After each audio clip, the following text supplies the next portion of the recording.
La prochaine fois, on parlera d'une partie qui est plus sur les outils du chantier. Ce chantier de rénovation. La prière, par exemple. À quoi elle sert? Comment on peut s'en servir? Pourquoi il faut prier? La présence du Saint-Esprit aussi dans cette maison, dans toutes les pièces. On va parler de ça la prochaine fois. Et aussi le rôle de nos frères, qui peuvent nous aider, des frères peut-être un peu plus avancés ou qui peuvent aider, et comment nous aussi on peut peut-être aider les plus faibles ou les plus jeunes ou ceux qui sont dans les difficultés. Alors, en conclusion, j'aimerais juste revenir sur l'image de cette maison, qui est enfin à vous, que Jésus a enfin racheté. Pensez au jardin. Vous pouvez peut-être fermer les yeux et vous imaginez vraiment pour vous-même. Pensez au jardin, c'est la partie visible de votre caractère. Imaginez comment Jésus voudrait rendre ce jardin parfait, accueillant, agréable. Pensez au salon, l'endroit où vous recevez vos amis. Qu'est-ce que Jésus voudrait changer dans ce salon? Pensez à la suite parentale, si vous êtes en couple. C'est vrai que c'est plus intime, mais Jésus, il sait comment est votre cœur, il connaît tout, même dans cette intimité-là. Et il a un plan aussi pour notre couple.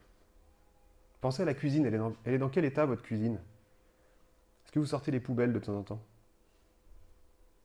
Pensez à la chambre des enfants. Est-ce qu'on ose encore y mettre les pieds? Est-ce qu'on prend à cœur notre rôle de père ou de mère pour nos enfants? Est-ce qu'on laisse Jésus nous montrer ce qu'il imagine pour nous? Pensez peut-être au bureau aussi. Est-ce que ce qui se passe dans ce bureau, c'est à la gloire de Dieu? Est-ce que Jésus nous dirait, ton bureau, il est beaucoup trop grand, regarde, il prend toute la maison? Pensez aux toilettes. Si vous avez des pensées nauséabondes, c'est peut-être le moment de tirer la chasse. Pensez au reste de la maison. Est-ce qu'il y a une pièce abandonnée, un truc barricadé, marqué interdit? Il ne faut pas y aller. Mais ce qui serait le plus triste, ça serait que quelqu'un ici refuse même de faire des plans pour cette rénovation. Ça serait de vouloir rien changer dans cette maison. Être content de soi-même et se dire j'ai plus rien à apprendre.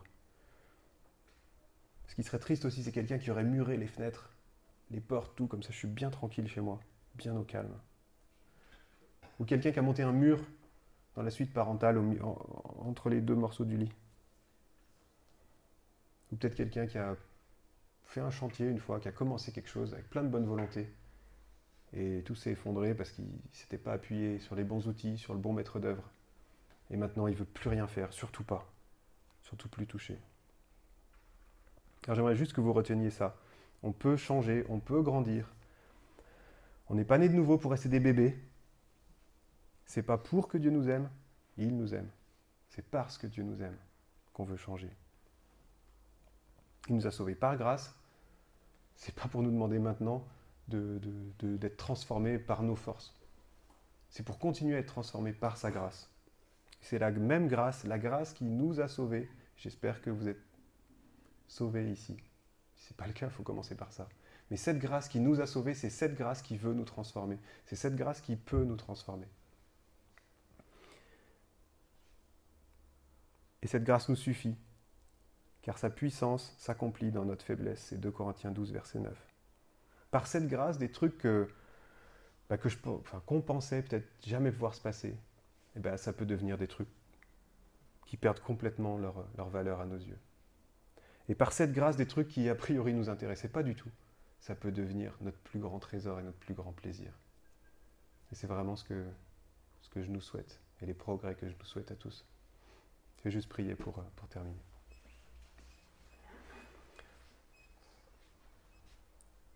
Ouais, Dieu et Père, merci parce que tu ne nous as pas laissés dans ce chantier, dans ce foutoir, tout seul. Tu nous as fait des promesses, que tu es là, que ton esprit est là, que tu peux créer en nous les bons désirs, que tu peux nous rendre capables d'être appelés enfants de Dieu, nous rendre capables de te suivre, nous rendre capables de te ressembler de plus en plus. Et je te prie vraiment que tu nous touches. Et c'est vrai que moi je suis plus que convaincu, mais j'espère que tu touches des cœurs ici dans cette salle, qui puissent comprendre que tu as un plan pour nos cœurs, tu as un plan, tu veux rénover des choses, tu veux faire les travaux avec nous. Et qu'on puisse refléter de plus en plus ta gloire, ton amour pour les gens qui nous entourent, pour qu'on puisse marcher dans les bonnes œuvres que tu as préparées pour nous. Tout commence dans ce cœur auquel tu frappes et dans lequel tu veux rentrer. Ouais, merci parce que tout tient par tes promesses, par ta grâce et pas sur nos efforts. Et je te prie vraiment que tu répondes à la prière de chacun qui peut-être se rend compte qu'il y a des choses à changer, que tu touches, que tu transformes, que tu sois glorifié dans ce qui va se passer dans les cœurs de chaque croyant qui te suit, qui te fait confiance. Dans le nom du Seigneur Jésus. Amen. Si tu aimes, clique sur j'aime, c'est la façon la plus simple de partager et d'inspirer d'autres personnes. Je t'invite aussi à t'abonner pour ne pas louper les prochains épisodes et pour oser changer tout ce qui doit changer dans ta vie.